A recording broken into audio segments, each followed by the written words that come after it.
Hi, and welcome to Career Mobility with James McIlvena. It is October 2022, and we're heading into the last quarter of the year, and spring has sprung, James, hasn't it? It has, although I would prefer a little less rain up in Sydney. Indeed. Now, I know you've been traveling in the last month or so. You've been overseas, which is really exciting because it does mean that business is starting to open up. It's been a while since you've been doing business trips, etc. So I would love to hear a bit about that and really kind of just some of the things that you covered, and just a bit about what you did on your trip. Yeah, look, I think one of the things that people are loving doing, there's almost this huge backlog of people being able to catch up in person, particularly when you're part of regional or global businesses. And so the trip that you mentioned, I've just been to the US to catch up with our global leadership team as part of a catch up when it came to evolution of strategy and our roadmap as we move forward for the next 3 years. But the interesting part out of all of that was that for an LT of 15 people, of those, I mean, a couple are newer to role, but of those, many have been in role since I've been in role, and half of them I was meeting for the first time in person. And what it took out of it was I have had countless video calls with them. I've exchanged God knows how many emails. But actually the level of understanding or the discussions that were had, and it wasn't like an event that was big on the sort of social components. A lot of it was actually in meeting rooms, but just the catching up with someone and having a discussion with them in real life has major benefits. And so for those that are listening that have forgotten the benefits of doing that, particularly when it comes to networking and connecting, it really does form a deeper bond than the video chats do. Yeah, absolutely. Great to hear that. I know it was a great trip. So, and you know, saw the wonderful share last night of everything that's happening in the business. So exciting times ahead. Now, one of the things I wanted to talk to you about today is one of the reports that's come out recently. I know you were asked to actually, be involved in the HR Leader article that's about to come out. The federal government has now released their 2020 skills priority list. So I know you've got some good insights into that. I'd love to hear what your thoughts are and what you think that means for, people coming through transition. Yeah, look, so I will share a copy of the report because there is some rich data. It was produced by the federal government, and so it includes in its entirety all of the skills that are in demand now. It includes details and data on the increasing recruitment difficulty. So what is always passed off as sort of the war for talent has been for 20 odd years. It actually shows more detail around the scarcity and why it is getting harder for employers. And then it breaks down by occupations, big lists of which roles have been the hardest roles to fill across 2021 and 2022, which roles are newer, so weren't as hard to fill in 2021, but have come onto the list, and also those roles that have actually were on the hard to fill list in 2021 and have disappeared from it this year.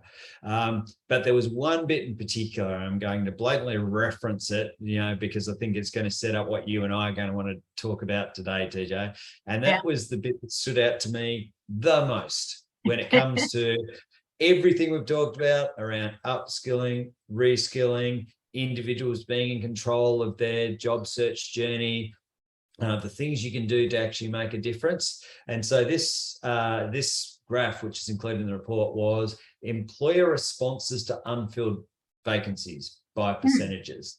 And so I won't read every line of this, but 67% just keep advertising and re-advertising in the same places. They do nothing different. 67% just, maybe I'll refresh the ad and hopefully the right person will come along the next time I refresh the ad. 17% will actually move to networking, word of mouth, if they haven't already done it. Then another 17% will actually think about different forums or different ways to advertise. And then it really gets interesting. I mean, they're lower percentages, but the next one on the ladder is 7% would restructure the organization in order to deal with vacancies. 6% would give up on filling the positions, go, "Hey, you know what, let everyone else cover it. Let the team deal with the vacancy or give up on it and just increase the pressure on everyone else in the team because the vacancy goes unfilled."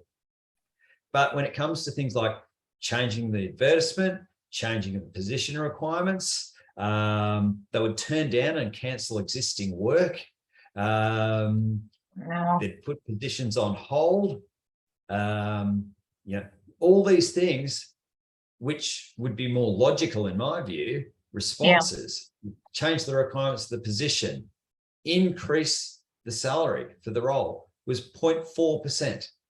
Wow, So isn't that fascinating? 67% would just re-advertise. 0.4% would actually consider paying more for the role in the existing environment with inflationary pressures and all the rest of it. So what I take out of all of that, DJ, is that there's just not a whole bunch of cool, innovative stuff going out there to deal with talent shortages. So no wonder recruitment difficulty charts and graphs in the thing is showing that it's getting more difficult for people, because what I took out of it is there are some notable exceptions, but the majority, and this is across all, this is not talking just professional roles, this is talking all industries, right across the board, all industries, all segments are not really doing very much beyond the vanilla to help themselves. It is really fascinating. I mean, as you said, it's kind of, it smacks really of a level of creativity. And I mean, a lot is being talked about at the moment with regard to burnout. And, you know, people sort of just really not having the bandwidth to kind of think about things in a new way. So yeah, it really does kind of talk to that. And quite incredible that 7% would restructure an organization, given the impacts that would have on many areas of or all areas of the business, really. You know, such a huge investment of both time, money, and just energy. So yeah, really incredible times. I mean, there is so much going on in the job market at the moment, and certainly one of the things that we're finding, and which is wonderful for our clients in transition, is that companies are interested in understanding who is in transition, what professionals are we, you know, seeing coming through our programs, and how can they connect with them. You know, more than ever, people want to gain access to things like the Digital Talent Exchange. More recently, you know, I've organised a career fair out in sort of rural Victoria, and that was incredibly successful because those employers genuinely felt like they needed and wanted to actually connect with the people in that organization, and in fact in some cases brought, you know, sort of up to 6 or 7 people from their teams to ensure that they met all the right people and that they were perceived in the right way. So it was quite astounding. It's probably the best attended. I think we had 30 odd organizations and over 100 people from those organizations over 2 days. So it was, you know 100 on each day, plus I think it was 122 per day of actual people from representatives from those organizations. So genuinely, you know, falling over themselves to find ways to meet those individuals, and, you know, just being really lovely and genuine when they did. So it's definitely a time for people in transition to be, you know, doing all of the things that their coaches will be suggesting and being active. Yeah, look, I couldn't agree more. And that is exactly what this data I was just talking about tells us. You know, people are not out there doing innovative things, right? And so when I mentioned that percentage before, 17% go and actually encourage networking. So they think, oh, hang on, if I actually go out to my team and encourage people to refer people. Now, many have employee referral programs in place, but they don't think about actively going and pushing and promoting that role. And so whether it is access to Digital Talent Exchange, whether it's the job fairs, whether it's the spotlighting we do for clients in transition, like all of these things are putting people on the roadmap for employers that this data tells us are pretty much fresh out of good ideas on how they meet people.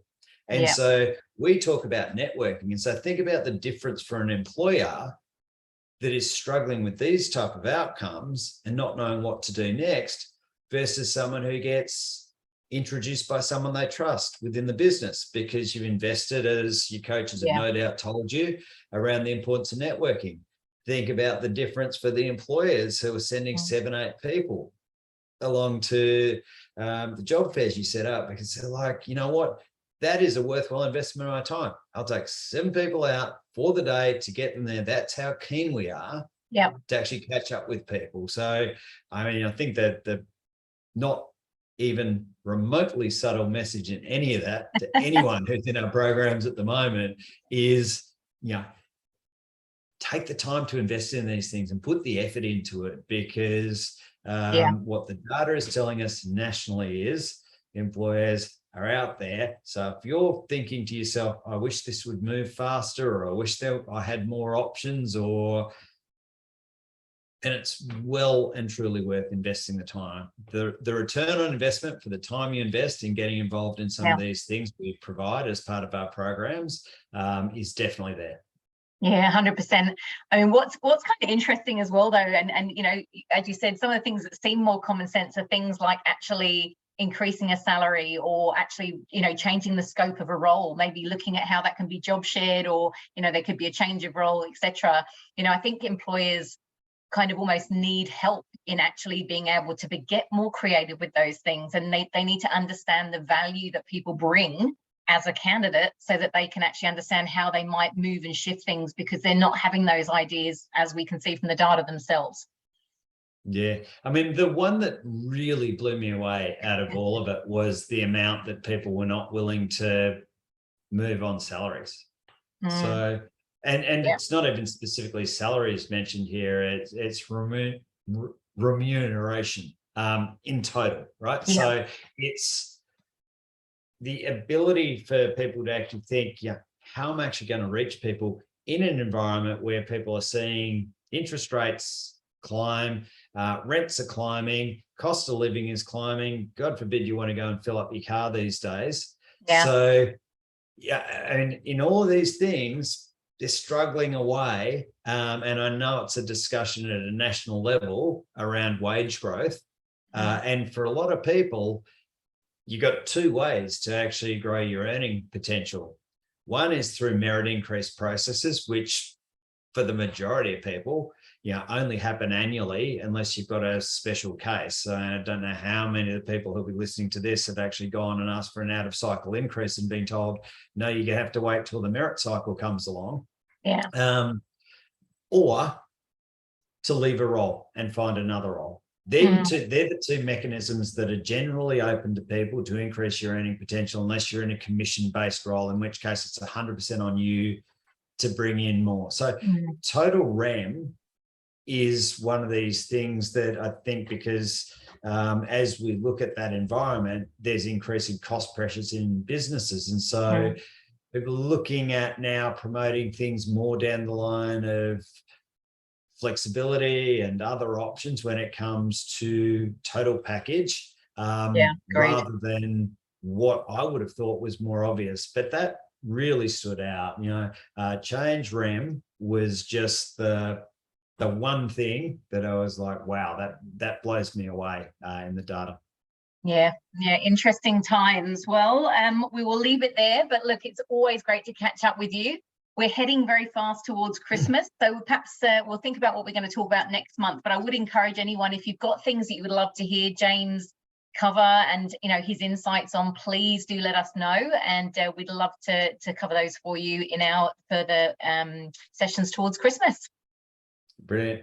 Great to chat as always, TJ, and we'll share the report along with this discussion. Beautiful. Fantastic. Have a wonderful day. Thank you. You Cheers, too. James. Bye.